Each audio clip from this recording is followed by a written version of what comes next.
Super, bonjour, bienvenue tout le monde au webinaire de l'Association des marchés publics du Québec. Puis on est actuellement dans les bureaux du CRAC, alors merci au CRAC pour ce beau partenariat-là. On peut utiliser l'équipement puis une belle diffusion aussi, donc c'est une première expérience pour nous aujourd'hui. Puis on espère que ça va être concluant, qu'il n'y aura pas trop de bugs techniques, donc je suis contente de savoir que vous me voyez et vous m'entendez. Si jamais il y a quoi que ce soit, vous pouvez aussi le dire dans le chat, là, puis on est plusieurs personnes ici, alors on va essayer de régler le problème. Alors, la thématique du webinaire aujourd'hui, c'est sur l'approvisionnement et la consommation dans les marchés publics, plus précisément sur les incitatifs et les freins.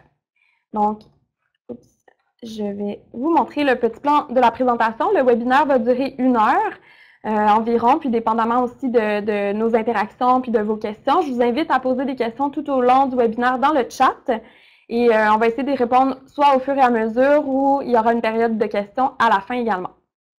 Alors, on va commencer avec des petites présentations, puis je vais vous présenter la méthodologie de l'étude qu'on a réalisée, suite à quoi on va faire un portrait de la clientèle des marchés publics et de la non-clientèle des marchés publics, si on veut. On va voir les incitatifs et les freins à la consommation dans les marchés, les messages clés qu'on vous propose, et puis des pistes d'action également qui découlent de cette étude-là. Et on va finir avec vos questions. Alors, c'est parti! Tout d'abord, l'Association des marchés publics du Québec, pour ceux pour qui c'est une première expérience avec nous, je pense qu'il y a des gens qui sont membres, mais simplement vous dire que la mission, c'est d'accompagner l'émergence, le déploiement puis la promotion du réseau des marchés publics au Québec pour des collectivités en santé et aussi au profit des artisans et des producteurs de l'agroalimentaire. Un petit mot sur moi, je m'appelle Geneviève Rajot-Soriol, je suis chargée de projet à la MPQ et je suis également consultante en communication responsable. Donc, j'ai un baccalauréat en relations publiques et une maîtrise en environnement, puis je me passionne beaucoup pour les questions de communication en environnement, mais aussi dans tout le milieu agroalimentaire. Je vous ai mis une petite photo de moi, même si vous me voyez, mais c'est pour vous dire que j'ai plusieurs chapeaux, tout comme vous. Alors, j'adore m'approvisionner dans les marchés publics, j'ai un grand jardin, j'ai fait de l'apiculture urbaine, alors c'est juste pour vous présenter un petit peu mon profil puis pourquoi je suis bien contente de m'impliquer dans ce projet-là. Maintenant, j'ai regardé la liste des participants, puis on a quand même des gens d'un peu partout au Québec, donc on est hyper contents. Il y a des gens du Bas-Saint-Laurent, de la Côte-Nord, de Victoriaville. On a des personnes aussi du ministère de l'Agriculture, des tables agroalimentaires. Donc, je ne sais pas s'il y a d'autres personnes que je n'ai pas nommées qui voulaient se présenter. Vous pouvez le faire dans le clavardage, n'hésitez pas pour que tout le monde sache un peu qui se trouve dans la salle virtuelle. Puis, on a des personnes du CRAC ici, des chargés de projet qui sont avec nous. Et ma collègue Sarah aussi, qui est directrice des communications à l'Association des marchés publics, qui va peut-être répondre à vos questions sur le chat. Donc voilà, c'est ma première expérience aussi en webinaire. C'est un petit peu bizarre de parler à une caméra, mais je suis quand même contente de faire votre connaissance. Donc, pour réchauffer un petit peu la salle virtuelle, j'ai un petit sondage à vous faire faire. Alors, on va vous poser une question pour voir si vous avez une perception qui ressemble à celle des consommateurs. Alors, la première question, c'est quel est selon vous le plus grand incitatif à faire son épicerie au marché public chez les consommateurs? Donc, vous allez avoir la question qui s'affiche ici. Vous pouvez répondre, vous avez 4 choix de réponse. Vous avez seulement à cliquer sur la réponse de votre choix et l'envoyer, puis on va voir un petit peu qu'est-ce que vous en pensez. C'est de manière anonyme, alors il n'y a pas de bonne ou de mauvaise réponse. Est-ce que c'est pour 1, l'environnement, 2, pour la fraîcheur, 3, pour le contact avec les producteurs ou 4, pour l'ambiance? Donc, on va terminer le sondage. Il y a 53% d'entre vous qui pensent que c'est pour la fraîcheur, alors roulement de tambour un petit peu plus tard. Ce ne sera pas bien loin avant d'avoir la bonne réponse. Alors, on va revenir à la présentation. Maintenant, je vais vous parler rapidement de la méthodologie qu'on a employée pour faire la recherche. Donc, pour avoir la perception des consommateurs par rapport au marché public, on a sondé différentes personnes. Tout d'abord, en 2016, on a fait un sondage auprès des clients des marchés publics. Alors, c'est via les marchés publics, d'ailleurs, qui ont participé à l'élaboration de ce sondage-là. On a demandé à la clientèle qu'est-ce qu'elle pensait des marchés. C'était quoi aussi son profil de consommation? C'est quoi les motivations, mais c'est quoi aussi les habitudes d'achat? Alors, ce sondage-là a été réalisé auprès de 692 personnes l'année dernière et les résultats ont servi à faire le webinaire d'aujourd'hui. Ensuite, on voulait aussi s'intéresser à pourquoi il y a des gens qui ne vont pas dans les marchés publics et c'est quoi les obstacles puis les freins qu'ils rencontrent. Pour ça, on a pris une approche un peu différente. On a fait des groupes de discussion avec Léger 360, anciennement Léger Marketing pour ceux à qui ça dit davantage quelque chose. Donc, on a fait 4 groupes de discussion avec 50 personnes. C'est des adultes qui sont responsables des achats dans leur foyer, des achats alimentaires. On a fait 2 groupes dans la grande région de Montréal, des gens qui provenaient de la Montérégie, Lanaudière, Laurentides, Laval et Montréal. On a fait un groupe de discussion à Québec et un autre à Sherbrooke. Et puis, donc c'est ça, on a vraiment pu discuter pendant 1h30 avec ces personnes-là pour voir c'était quoi les perceptions de l'épicerie en général, mais aussi des marchés publics. Alors voilà la méthodologie qui me permet aujourd'hui de vous présenter des résultats. On va vous dresser un portrait de la clientèle à la fois des marchés publics et la clientèle en épicerie. 50 personnes en tout, oui, effectivement, 50 personnes réparties en 4 groupes de discussion. Ces personnes-là ont été choisies au hasard, selon quelques critères là, pour être sûr que c'était des personnes pertinentes à rencontrer. Alors, les clients qu'on a sondés, voici un peu le portrait de la clientèle rencontrée, puis ça, c'est vraiment avec un sondage qui a été déployé partout au Québec. Alors, ça nous a permis de se rendre compte que c'était 75% des femmes qui étaient pré-retraitées, semi-retraitées, retraitées, donc entre 50 et 69 ans. Des personnes qui proviennent de la classe moyenne, qui ont un revenu entre 25 et 75 000 qui visitent le marché public, souvent de leur localité, un marché de proximité, donc à moins de 20 minutes de leur lieu de résidence. Ils s'y rendent de 4 à 12 fois par année. Là, il faut mettre en contexte que la majorité des marchés qui sont seulement estivales, donc on peut comprendre que c'est 12 visites dans la saison estivale et non sur toute l'année. Puis, elles y dépensent entre 20 et 50 $. Ça nous permet aussi de comprendre que ce n'est pas un approvisionnement de base, mais que c'est davantage un approvisionnement d'appoint. Fait intéressant et agréable à partager, 66% des personnes qu'on a rencontrées disaient que c'était pour eux essentiel d'avoir un marché public dans leur ville ou dans leur région. Donc, vraiment un fort sentiment d'appartenance. Maintenant, oups, j'ai des petites animations, je ne sais pas si ça va... Ah oui, OK, super. Alors, les non-clients, avec Léger 360, on a permis d'établir 3 profils types de clientèle qui ne vont pas dans les marchés publics. Le premier, c'est le type efficace. C'est une personne pour qui l'épicerie, c'est quelque chose qui doit se faire rapidement. Cette personne-là aime que son lieu d'approvisionnement soit le même pour toute son épicerie. Donc, il va vraiment aller dans les grandes surfaces, trouver tout à la même place. Ensuite, on a le type circulaire. C'est quelqu'un qui va vraiment se baser sur les promotions, puis les circulaires pour bâtir son menu de la semaine, puis ensuite aller faire son épicerie. Et en troisième lieu, on a le type meilleur prix. Donc ça, c'est des personnes qui vont vraiment être à la recherche du produit le moins cher possible, quitte à faire plusieurs endroits différents pour constituer toute son épicerie. Alors, ça vous donne un peu une idée de ces 3 clientèles-là qui ne vont pas dans les marchés publics. On a aussi demandé aux consommateurs c'était quoi leur source d'information, tant pour l'épicerie que pour les recettes, la cuisine en général, de quelle manière ils trouvent leur information. Alors, dans la diapositive que vous voyez, en haut, à l'entourage en brun foncé, c'est vraiment la source d'information principale. Puis ensuite, on y va dans le sens des aiguilles d'une montre. Alors, l'entourage, c'est vraiment pas surprenant parce qu'en communication en général, on remarque que les gens se basent davantage sur leur entourage que sur toute l'autre sorte d'informations parce qu'ils ont confiance en les personnes qu'ils connaissent. Ensuite, on retrouve Internet, que ce soit des sites Internet ou des sites Internet privés, mais aussi des sources en ligne publiques. Après ça, on a l'épicerie, l'émission de télévision, donc c'est revenu beaucoup. Alors, des émissions de télé sur des recettes, mais aussi des meilleurs aliments, puis tout ça. Après ça, on a les circulaires, ce qui n'est pas étonnant avec les gens qu'on a sondés qui ne consomment pas dans les marchés publics. Il y avait beaucoup de gens qui reposaient sur les circulaires. Puis, on a les livres, surtout des livres de recettes qui vont nous dire quels aliments acheter. Viennent ensuite les médias sociaux et finalement les médias traditionnels, les journaux, que ce soit par la publicité ou par des articles. Alors, maintenant, comme je vais répondre à la première question tout de suite après, je vous lance tout de suite la deuxième question. Alors, on va la mettre en ligne. Quel est, selon vous, le plus grand frein à s'approvisionner dans les marchés publics pour les clients? Qu'est-ce qui va les rebuter en premier? Est-ce que c'est 1, le manque de stationnement, 2, les heures d'ouverture, 3, l'absence de chariots ou 4, la malpropreté? Pour la grande majorité, vous avez dit les heures d'ouverture. On va voir la réponse dans 5-10 minutes. Alors, on revient à la présentation. Et maintenant, c'est l'heure de vous présenter les résultats de notre étude. Alors, pour commencer, quels sont les incitatifs à s'approvisionner dans les marchés publics?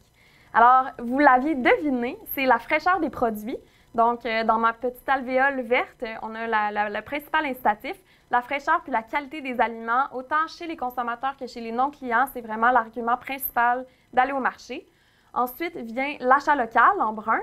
Et puis, en troisième position, le contact avec les producteurs. Et finalement, la découverte et la détente, l'ambiance du marché. Donc, je pense que vous aviez vraiment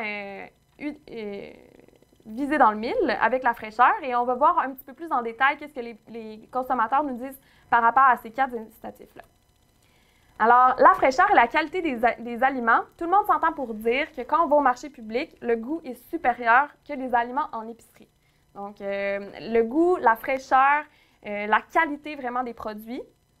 Les produits durent plus longtemps aussi parce qu'ils sont frais ou qu'ils sont perçus comme étant frais. Et les gens aiment ça beaucoup, de pouvoir manipuler des produits qui ne sont pas emballés, contrairement à l'épicerie. Et les consommateurs du Maxi et du Super C, c'est vraiment les 2 chaînes principales d'approvisionnement des gens avec qui on a discuté. Ils disent qu'ils préfèrent se rendre dans ces grandes surfaces-là pour des produits qui sont non périssables. Donc, tout ce qui est la viande, le poisson, les fruits et légumes, ce n'est pas des attraits dans ces grandes chaînes-là. Ils préfèrent aller soit au IGA et au métro, puis pour les gens qui consomment dans les marchés, évidemment, dans les marchés. Je vais juste voir si j'avais d'autres notes par rapport à ça. Non, c'est bon. Ensuite, en deuxième lieu, on a d'encourager l'achat local.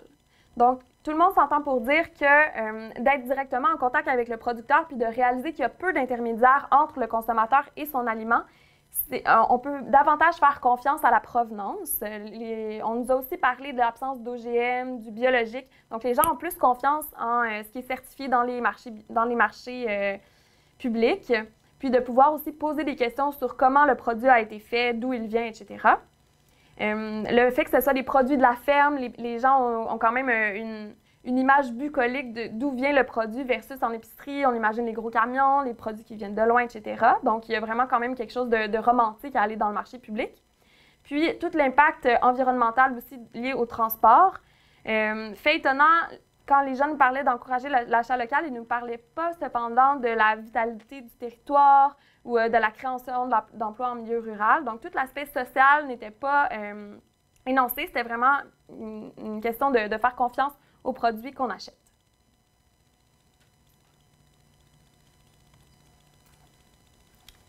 Pour le troisième incitatif, être en contact avec les producteurs, ça, c'est quand même une question très vive. Les gens adorent aller au marché puis parler directement avec la personne qui est derrière leurs produits. Les consommateurs des épiceries aiment beaucoup d'ailleurs aller au IGA et au métro parce qu'ils retrouvent un poissonnier, un boucher, un boulanger, un fromager, puis ils aiment ça que la personne soit un peu spécialisée dans leurs produits, mais ils disent qu'au marché, c'est encore décuplé. Donc les personnes sont souriantes, sont très ouvertes à la discussion, puis ils sont fiers de leurs produits. Et les gens nous disaient, on aime ça sentir que le producteur croit vraiment que son produit, c'est le meilleur, puis qu'il nous transmet ça. Donc, c'est des gens qui sont fiers, mais qui sont aussi sympathiques, souriants, etc. Donc, ça a aussi un lien avec l'ambiance du marché. Et les gens aiment ça aussi, poser des questions, puis avoir des idées de recettes, comprendre c'est quoi le mode de cuisson des aliments, goûter des aliments, en découvrir de nouveaux. Donc, tout cet échange-là, ce rapport humain est extrêmement important. Quatrième incitatif, c'est toute l'ambiance du marché public. Donc, le fait que ce soit un endroit de détente puis de découverte, les gens nous ont dit qu'ils ne considéraient pas tant le marché comme une obligation, comme pourrait l'être l'épicerie, mais c'est vraiment une sortie en famille, une activité. Ils vont prendre leur temps, ils vont y aller surtout quand il fait beau. L'été, c'est synonyme de belles journées d'été, en famille, en congé, etc. Et ils aiment ça, l'ambiance joyeuse et festive. Ils aiment ça qu'il y ait des événements. Parfois, il y a des amuseurs. Les dégustations nous en ont beaucoup parlé aussi. Le fait qu'on découvre des nouveaux produits du terroir, des choses rares, des produits transformés, uniques, puis qui ont une grande valeur, donc des choses qu'on peut offrir en cadeau pour se faire plaisir. C'est vraiment lié à une occasion spéciale. Puis d'ailleurs, les non-consommateurs nous ont dit qu'ils allaient surtout dans des commerces spécialisés comme des boucheries, des boulangeries, etc., quand il y avait une occasion spéciale qui recevait de la visite. Alors, aller au marché, c'est un petit peu associé à ça aussi. Maintenant, deuxième question. Vous aviez parlé du manque de des heures d'ouverture, pardon. Alors, en fait, le premier frein de consommer dans les marchés publics, selon notre étude, ce serait un inconfort lié à la logistique. Je vais vous expliquer un petit peu plus tard qu'est-ce qu'on a entré dans cette catégorie-là, mais c'est vraiment ça qui vient en premier. En deuxième lieu vient le prix. En troisième, le manque de variété des aliments. Et en quatrième, les heures d'ouverture. Alors, même chose, on va expliquer de plus en détail ce qui rentre dans ces catégories-là. Puis ensuite, on prendra une petite période de questions sur les incitatifs et les freins. Alors, tout ce qui est lié à la logistique, on parle beaucoup de circulation. Alors, tout d'abord, le fait que l'achalandage soit élevé dans les marchés. Bon, là, c'est sûr que les gens dans la région de Montréal, s'ils vont au marché Jean Talon un samedi, puis que ça a été un frein, c'est peut-être pas pareil que vos marchés dans un petit village. Alors, il faut aussi en prendre et en laisser par rapport aux réponses qu'on a eues et votre situation à vous. Mais l'achalandage élevé, puis en lien aussi avec des allées étroites ou une mauvaise circulation. Le peu d'espace de stationnement disponible, le fait qu'on peut perdre du temps à trouver du stationnement, etc., ou qu'on n'est pas sûr si on va en trouver, cette inquiétude. Finalement, pas finalement. Ensuite, l'obligation d'acheter en grande quantité. Ça, c'est davantage par rapport à on goûte un produit, on pose des questions au producteur, il est fier de nous en parler, puis là, on se sent un petit peu coincé de devoir acheter ce produit-là. Je pense que ça nous est tous arrivé de se dire, ben je vais acheter le sirop de bleuet à 30 $ parce que je me sens mal d'avoir goûté, puis là, je suis pas certaine que je vais l'acheter, mais bon. Donc, cette espèce d'obligation-là d'achat qui était inconfortable aussi. Et finalement, le mode de paiement. Le fait que c'est pas tous les kiosques qui prennent paiement par carte de crédit, par carte de débit, il faut traîner de l'argent comptant. J'ai oublié aussi, ça me fait penser, les allées étroites, c'est aussi lié au fait qu'il n'y a pas de chariot. Puis, bon, moi, je me rappelle que quand j'habitais à Montréal, puis j'allais à pied au marché, je voulais faire mon épicerie de la semaine, j'avais mon gros sac de randonnée, j'avais 2 sacs d'épicerie sur les épaules. Puis là, je revenais chez moi, puis j'avais vraiment mal au dos parce que j'avais voulu acheter en grande quantité. Puis là, les gens, ça les dérange d'avoir à traîner leur sac lourd ou alors même de faire des allers-retours dans le marché parce que, j'ai oublié le pain, mais là, le kiosque de pain, il est à l'autre bout. Donc, tout ce qui a rapport aussi à la disposition des kiosques. Alors, voilà. Ensuite, pour ce qui est du prix plus élevé, j'ai écrit que c'était la perception d'un prix plus élevé. C'est difficile de prouver, oui, le prix est plus élevé en marché, mais pas toujours, pas à tous les moments de l'année. Donc, c'est vraiment une perception d'un prix plus élevé que les gens ont, que c'est plus cher en épicerie. Puis encore là, entre certaines épiceries, il y a une gradation au niveau des prix. Le fait que les prix sont variables, soit d'un kiosque à l'autre ou d'une semaine à l'autre. Puis ça peut faire aussi en sorte que les gens se sentent qu'ils se sont fait avoir s'ils achètent des haricots à un kiosque pour 5 $, puis que là, plus loin, il y a des haricots à 4 $ dans un autre kiosque. Ils ont l'impression que le manque d'uniformisation des prix, ça a joué en leur défaveur. Le fait que le prix soit mal indiqué, c'est gênant quand même d'avoir à demander à un producteur combien ça coûte, on a l'air gratteux ou de ne pas être certain de vouloir faire l'achat. Donc, le fait de ne pas pouvoir savoir clairement combien sont les aliments, c'est un inconfort. Et puis, oui, c'est ça.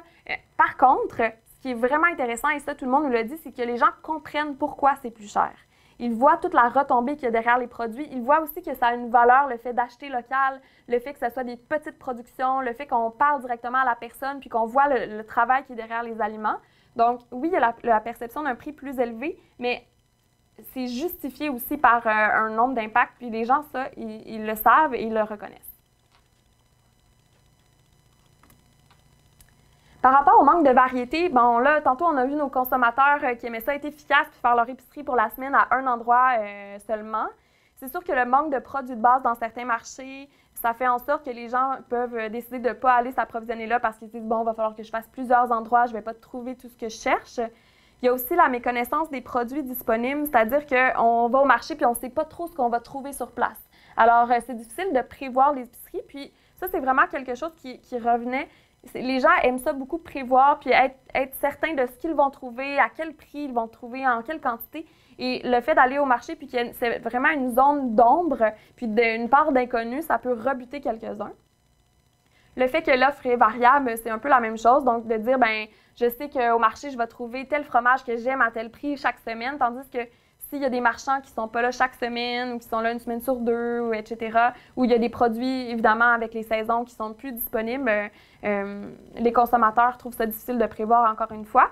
Donc, tout ça fait en sorte que le marché public est un complément d'épicerie et non l'endroit principal où les gens vont s'approvisionner en aliments. Le dernier frein, ce sont les heures d'ouverture. Alors, ce qu'on a constaté par rapport à ça, il y a deux types de consommateurs. Il y a plusieurs types de consommateurs, mais il y a deux grands types. Il y a les personnes retraitées, les personnes plus âgées qui aiment faire leur épicerie tranquillement, donc en semaine, en avant-midi ou en après-midi. Alors, pour cette personne-là, si votre marché est ouvert de journée, de semaine, ils sont contents. Mais il y a les travailleurs qui, eux, aiment beaucoup aller s'approvisionner à leur retour du travail. Donc, si votre marché est ouvert en soirée, c'est préférable. Ou encore, il y a les consommateurs un peu plus sortis en famille, puis là, ça va être davantage la fin de semaine. Le fait que les horaires soient variables d'un marché à l'autre,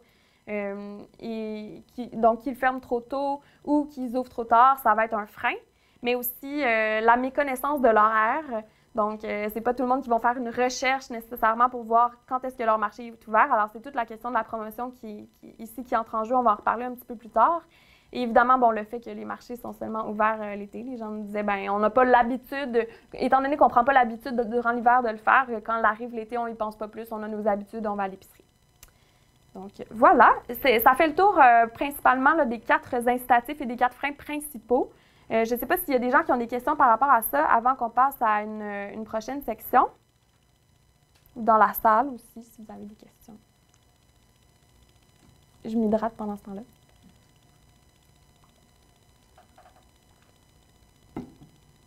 Parfait. Bien, s'il y a des questions qui viennent en cours de route, n'hésitez pas. Je vais enchaîner.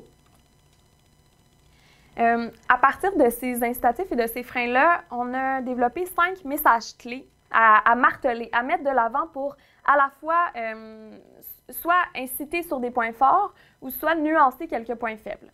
Et pour le faire de manière un peu ludique, on a fait faire des illustrations à une illustratrice qui s'appelle Louise-Catherine Bergeron et qui met en image ces incitatifs-là de consommer dans les marchés publics. Puis, on va les divulguer dans le cadre d'une campagne sur nos médias sociaux, mais aussi sur d'autres outils. Alors, je vous les passe rapidement, puis par après, on va voir quelles sont les pistes d'action que vous pouvez mettre en place dans vos marchés publics pour aller un petit peu plus en profondeur dans chacun de ces catégories-là. Alors, premièrement, le marché public, un gage de fraîcheur. Alors ici, on a vraiment de jouer sur l'imaginaire des gens, de mettre en valeur que les champignons ont été cueillis ce matin, que les crevettes ont été récoltées la veille. Ici, on a des terres, du miel, mais vraiment d'axer sur la fraîcheur, étant donné que c'est l'incitatif numéro 1. L'achat local, des retombées au-delà du panier. On aurait beaucoup aimé prouver que c'est pas toujours plus cher dans les marchés publics qu'à l'épicerie, mais c'était vraiment difficile de dire, voici une fraise de l'épicerie, voici une fraise du marché public, parce que les prix sont tellement variables. Ça dépend de la saison, ça dépend des conditions météorologiques. Donc, on ne pouvait pas prouver aux consommateurs qu'ils allaient faire des économies dans le marché, mais on s'est dit, tapons le clou sur vraiment toutes les retombées qu'il y a autour de cet achat local-là, puis le fait justement que l'argent qui est investi va dans des choses comme un milieu de socialisation, le fait qu'il y a des emplois locaux, le fait que c'est dynamique pour le territoire, en région, ça stimule l'agrotourisme. Et d'ailleurs, il y a une étude qu'on a faite à l'Association des marchés publics qui prouve qu'il y a 500 millions de dollars en retombées économiques qui sont liées de près ou de loin au marché public. Donc, c'est vraiment, c'est pas négligeable. De la terre à la table en passant par le marché public. Donc, ça, c'est vraiment de tabler sur le fait qu'on connaît la chaîne d'alimentation, que c'est vraiment de la proximité, puis que les produits sont locaux ou même parfois archi-locaux. Alors ici, on voit, puis on a mis aussi des, je ne sais pas si vous voyez en grand, là, mais on a le pain de pierre, les œufs des Tremblay, le poulet, les poires de Roberto et tout ça, de mettre des noms sur des aliments, puis de savoir que c'est quelqu'un qui est derrière tout ça et qui est juste arrivé du champ avec son camion jusqu'au marché public et là, directement, encore là, c'est la fraîcheur, mais davantage la proximité qu'on veut mettre de l'avant. On trouve de tout au marché public. Ça, c'est pour contrer un petit peu l'idée que c'est seulement des fruits et légumes, que c'est pas vrai. Parfois, on trouve des produits de base, des produits transformés, aussi de la viande, du fromage, etc. Alors, avec la lasagne, on veut montrer qu'on peut vraiment trouver de tout pour constituer un repas au marché public avec une sortie. Et on aurait pu faire un exemple avec d'autres aliments. N'hésitez pas à réutiliser ce concept-là pour le faire. Ici, il y a même le verre de vin du Québec. Alors, c'est de manière imagée. Le marché public, plus qu'une épicerie, ici, on veut mettre le caractère festif, joyeux, la sortie de l'avant. Alors, on a une panoplie de différents consommateurs, des petits, des grands, des gourmets, des gens qui sont en famille, qui sont contents d'avoir pris un bain de soleil, puis d'avoir fait leurs courses au marché, puis d'avoir trouvé tout ce qu'ils cherchaient. Alors, pour vraiment tabler sur l'ambiance. Puis d'ailleurs, j'ai oublié de vous dire tout à l'heure que les gens préfèrent aller au métro IGA versus au Maxi ou au Super C parce qu'il y a un décor, parce que ça sent le café, parce qu'il y a une ambiance un petit peu plus dans ces marchés-là, mais ils reconnaissent qu'au marché public, c'est encore décuplé. Alors, on est rendu aux pistes d'action. Maintenant, c'est ce que vous pouvez faire en tant que gestionnaire de marché pour rejoindre davantage ce que veut votre clientèle ou votre clientèle à développer. En ce qui concerne la logistique, bon, on a parlé des heures d'ouverture. C'est sûr que si vous vous retrouvez dans une ville où la population est plus vieillissante et que vous êtes ouvert en jour de semaine, c'est parfait. Si vous êtes davantage dans une ville où il y a des jeunes familles, beaucoup de travailleurs, alors c'est peut-être mieux d'étirer les heures en soirée ou d'être ouvert la fin de semaine. Prévoir du stationnement, bon, c'est pas une mince affaire, mais si jamais il n'y a pas de stationnement autour du marché, est-ce que c'est possible de faire un partenariat avec la ville ou avec un terrain, une école avoisinante pour avoir accès à davantage de stationnement? Puis aussi de bien l'indiquer où se trouve le stationnement pour que les gens ne soient pas insécures de ne pas trouver de place. La signalisation, ça, c'est par rapport surtout à où se trouve votre marché, mais aussi qu'est-ce qu'on trouve dans votre marché. Puis ça peut permettre de faire un petit plan, peut-être, des kiosques où est-ce qu'on les trouve. Comme ça, la personne, elle sait qu'elle va trouver du pain au bout, du miel à la moitié, du fromage, puis elle n'aura pas besoin de faire plusieurs allers-retours dans le marché. Alors, ça peut faciliter aussi les bouchons de circulation dans votre marché. Prévoir une aire de pique-nique, par exemple, mais ça pourrait aussi être un espace vert, des petites tables, pour faire du marché aussi un lieu où on peut s'arrêter, faire notre dîner là carrément, prendre une pause. Les personnes âgées peuvent aussi s'asseoir, réorganiser nos sacs, ne serait-ce que ça. Donc, en faire davantage juste un lieu de consommation, mais un lieu aussi où on peut se reposer. Pour le prix, bon, les personnes aiment beaucoup avoir des promotions puis des produits en vedette, des spéciaux. Alors, pourquoi ne pas mettre justement les produits qui sont vraiment de saison puis qui sont moins chers parce qu'on les a récoltés en grande quantité, les mettre en vedette, puis en faire parler par vos outils de communication. Là, je vais revenir aussi aux communications, mais vraiment d'axer là-dessus, même si ce n'est pas un rabais, mais juste de mettre en vedette ce qui est local puis ce qui est de saison. En ce moment, les gens vont se dire « Ah oui, en ce moment, c'est les asperges, bien là, ils sont pas chers, je vais faire des provisions, tout ça, puis je vais bâtir mon menu autour de ce produit-là, un peu comme on le fait autour d'un circulaire parce que tel produit est en spécial. » Le fait d'avoir un étiquetage visible puis uniforme pour les prix, ça pourrait être une bonne idée aussi que le consommateur n'ait pas cette insécurité-là. Donc, soit de fournir des petites étiquettes ou quelque chose qui se plante à vos producteurs et vos marchands pour qu'ils puissent indiquer le prix de manière uniforme et vraiment que ce soit très, très visible. Puis, économie d'échelle, j'ai mis ça parce qu'il y a des gens qui nous disaient, bien, moi, je vais au marché quand c'est le temps des tomates puis que je veux faire mes conserves en grande quantité parce que là, ça devient plus économique. Puis c'est vrai, je veux dire, les gros sacs de carottes en octobre, ça revient tellement moins cher qu'à l'épicerie. Puis vraiment, de mettre ces produits-là aussi en valeur pour que les gens qui font beaucoup de transformations à la maison soient satisfaits et sachent qu'ils sont mieux d'aller au marché. Ensuite, pour la variété, si c'est possible pour vous d'offrir des produits de base, que ce soit de la farine, de l'huile, peu importe, d'aller chercher ces marchands-là qui sont davantage des transformateurs et qui vont permettre aussi que le marché devienne vraiment un lieu de consommation principal. De diffuser la liste aussi des produits, que ce soit sur votre site Internet, votre infolette. Les gens aiment ça, savoir d'avance ce qu'ils vont trouver au marché. Donc, ça peut être soit de dire de quelle ferme ou c'est vraiment carrément c'est quoi les produits qu'on retrouve.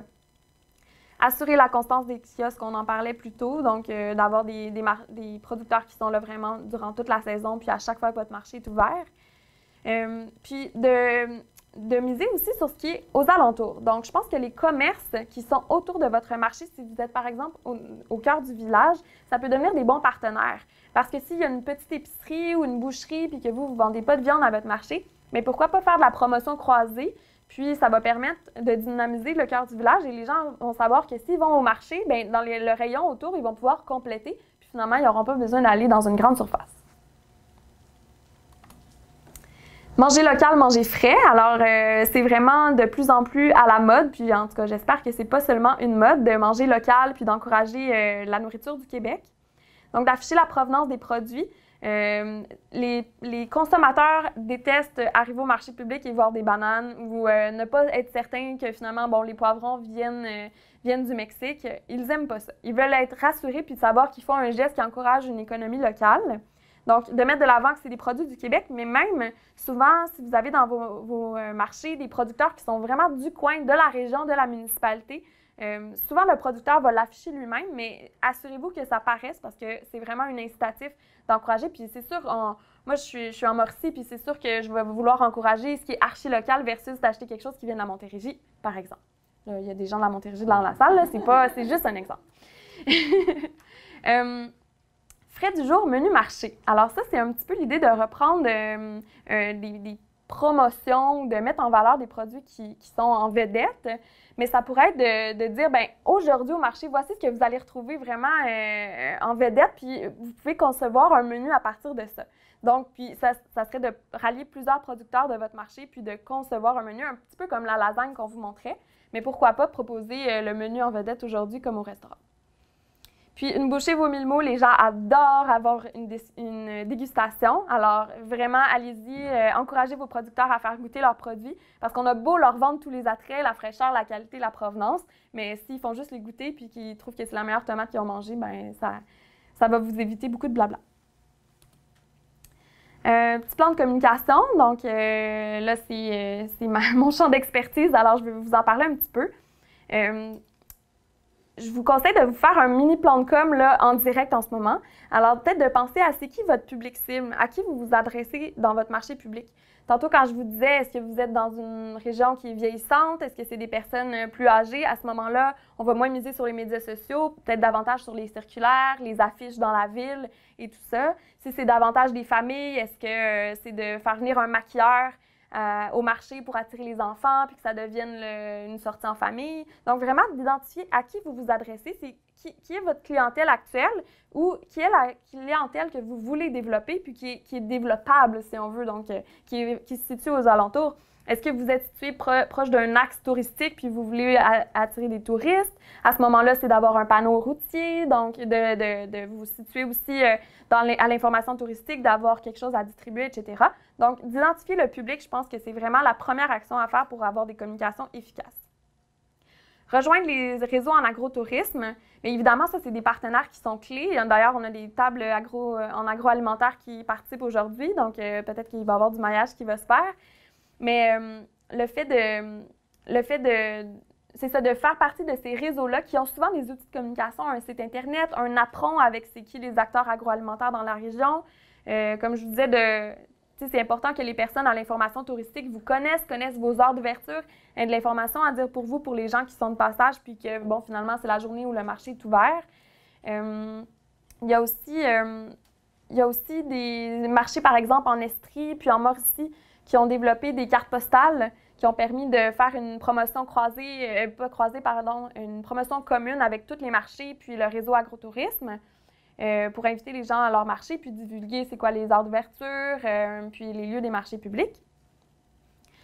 Après, miser sur les producteurs. Ça, c'est vraiment parce que les gens nous ont tellement dit qu'ils aimaient ça, parler avec les producteurs. Mettez-les de l'avant, prenez-les en photo, mettez-les dans votre infolette, racontez leurs histoires. Les gens adorent savoir l'histoire, puis ils veulent savoir que le producteur d'oignons, il est passionné de ses oignons. Donc, il faut vraiment que ça vive à travers vos outils de communication. Puis, oui, une image de fraise, ça peut nous faire saliver, mais une image d'une maraîchère qui est en train de cueillir ses fraises, puis qui a son bébé avec elle, on s'identifie à elle, on a envie de la connaître, on veut l'encourager. Donc, vraiment, misez sur les producteurs, puis mettez-les en valeur. Donc, voilà, je martèle ce point-là, c'est vraiment important. Puis, c'est pour ça aussi que dans nos illustrations, on a voulu montrer des personnes qui sont derrière les produits.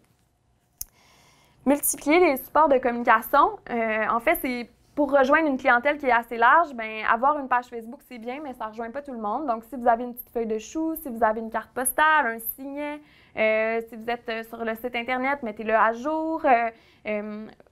Ça peut être des publicités dans le journal local, mais aussi faire venir les médias à votre marché pour qu'ils en parlent.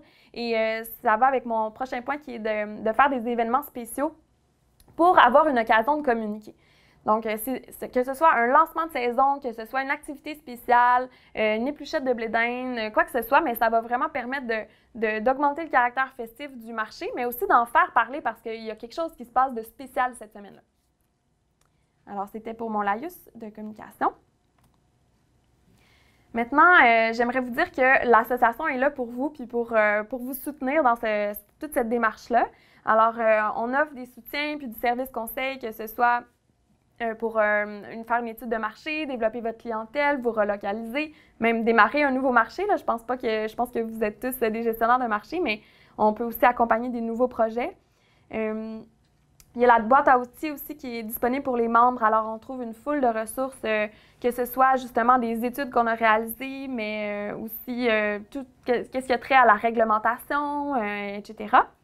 On peut vous soutenir aussi dans le sondage auprès de la clientèle. Donc, c'est des choses qu'on réalise. On peut faire un sondage pour voir justement, là, aujourd'hui, je vous ai présenté les freins et les incitatifs en général dans les marchés au Québec, mais on pourrait aller voir plus spécifiquement qu'est-ce que les gens apprécient ou n'apprécient pas dans votre marché à vous, puis ça pourra vous aiguiller à réajuster quelques éléments. On peut aussi vous faire un plan de communication adapté à votre réalité, vos objectifs, puis votre public cible. Et puis, n'hésitez vraiment pas à utiliser les outils de communication. Sur le site Internet de la MPQ, on a toute la liste des marchés publics avec les heures d'ouverture, le lieu, etc., puis une carte interactive. Donc, ça, c'est à votre service. L'infolettre aussi qui est envoyée aux membres, c'est davantage c'est davantage une infolette qui est destinée aux gestionnaires de marché, mais on aime ça promouvoir des choses que certains marchés font, qui fonctionnent bien, puis qui peuvent en inspirer d'autres. Donc, si vous avez vraiment des idées flyées, puis des choses qui ont bien fonctionné, n'hésitez pas à nous les envoyer. Dans la dernière édition, il y avait le marché de la Métis qui a fait un kiosque pour les jeunes entrepreneurs juniors, donc c'était super intéressant. Puis, on avait aussi la promotion consolidée en Mauricie, par exemple. Puis les médias sociaux, alors on a 2 plateformes. On a un groupe Facebook privé pour les gestionnaires de marché. Ça, c'est vraiment une communauté de pratique pour s'échanger entre nous puis entre vous et partager les bons coups, mais aussi les inquiétudes. Puis nous, on aime ça aussi vous informer de nos activités via cette plateforme-là. Et on a une page Facebook publique qui est davantage axée pour les consommateurs. On parle des marchés publics, on parle de l'alimentation locale. Alors, n'hésitez pas à la diffuser ou à nous fournir aussi en contenu. Ça va nous faire plaisir de relayer. Puis, on a un compte YouTube avec des vidéos, etc. Donc, on essaie d'être un petit peu partout, mais n'hésitez pas vraiment à utiliser ces outils-là. Ils sont pour vous. Ça me permet aussi de dire qu'on est en train de préparer un dépliant qui résume un peu ce dont on a parlé aujourd'hui, puis les points forts de l'étude, la méthodologie, mais aussi faire un aide-mémoire de quoi faire dans vos marchés publics par rapport aux attentes des consommateurs. Et on va vous envoyer un dépliant par la poste. En fait, on va vous en envoyer plusieurs et vous allez pouvoir en distribuer à des producteurs que ça intéresse aussi de savoir c'est quoi les perceptions de la clientèle. Donc, on a bien hâte que ce soit terminé puis de vous l'envoyer.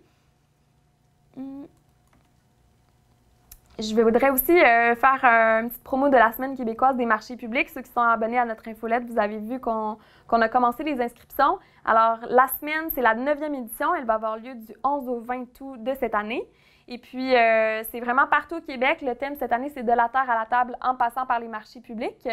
Donc, n'hésitez pas à nous faire part de vos activités. On vous invite à vraiment faire saisir cette occasion-là de faire parler de votre marché puis de faire quelque chose de spécial, que ce soit une épluchette de blé d'Inde, une conférence, un concours, peu importe. Toutes les activités sont les bienvenues. Donc, vous avez juste à remplir le formulaire d'inscription pour faire partie de la programmation. Puis, de notre côté, on est bien heureux d'avoir une porte-parole cette année qui est Julie Aubé, qui est une nutritionniste gourmande et qui, elle, a comme mission tatouée sur le cœur de mettre en lien les consommateurs et les producteurs. Donc, on avait vraiment des points communs avec elle. Alors, elle s'associe à la MPQ pour cette année pour être notre porte-parole. Elle va diffuser nos messages dans les médias, mais elle est aussi en train de nous concocter des belles surprises qu'on a hâte de vous dévoiler. Alors, ça ne sera pas très long. Abonnez-vous à notre infolette pour en savoir plus. Par rapport au webinaire d'aujourd'hui, je voulais aussi dire que vous allez pouvoir télécharger le PDF aujourd'hui même. Sinon, on peut aussi vous l'envoyer par courriel. Il va être disponible dans la boîte à outils. Et à la fin de la saison, en fait, on va dévoiler toutes les études les 2 études qui ont servi à faire cette recherche-action-là, le webinaire, puis on va aussi mettre en ligne la vidéo d'aujourd'hui. Comme ça, s'il y a des gens qui voulaient participer, qui n'ont pas eu la chance, ils vont pouvoir le revisionner. Et je vais aussi vous envoyer un petit sondage, probablement plus à la fin de la saison. En fait, on veut évaluer le projet, puis on veut voir si les outils qu'on vous fournit sont utiles. Est-ce que ça vous a aidé à aiguiller certaines choses, à modifier des trucs? Est-ce qu'il y a encore des zones d'ombre, des choses que vous voudriez savoir, ou est-ce que vous avez modifié des choses, puis ça a eu du succès ou non? Donc, on veut vraiment voir c'est quoi les retombées. Il y a une question, alors je vais la lire tout de suite. Il y a Chantal Pitre qui demande « Lorsqu'un marché public est membre chez vous, les services offerts sont gratuits? » Il y a certains services qui sont gratuits. Tout ce qui est dans la boîte à outils, c'est gratuit, de l'accompagnement. Puis, il y en a certains qui sont payants. Là, quand on tombe dans, justement, réaliser un plan de communication, ça, c'est payant. Puis, on vous fait une offre de service vraiment sur mesure selon vos besoins. Alors, n'hésitez pas à nous contacter. Je vais inviter Sarah peut-être à écrire l'adresse courriel aussi, son adresse courriel. Comme ça, vous allez pouvoir la contacter directement, puis on pourra en discuter. La boîte à outils se trouve où? Alors, quand vous êtes membre de la MPQ, pour l'instant, elle est sur un Google Drive, mais on est dans un autre projet aussi, puis on va lancer une plateforme en ligne. Alors, vous allez pouvoir vous connecter avec votre mot de passe, etc. Puis ça va être plus un outil de recherche interactif. Donc, ça, on espère vous dévoiler ça à l'automne. Puis, je pense que allez-y avec vos questions parce qu'on était pas mal rendus là. Je veux juste souligner la contribution du gouvernement du Québec via le programme Proximité qui nous a permis de réaliser l'activité d'aujourd'hui, puis toute la recherche qu'on a effectuée.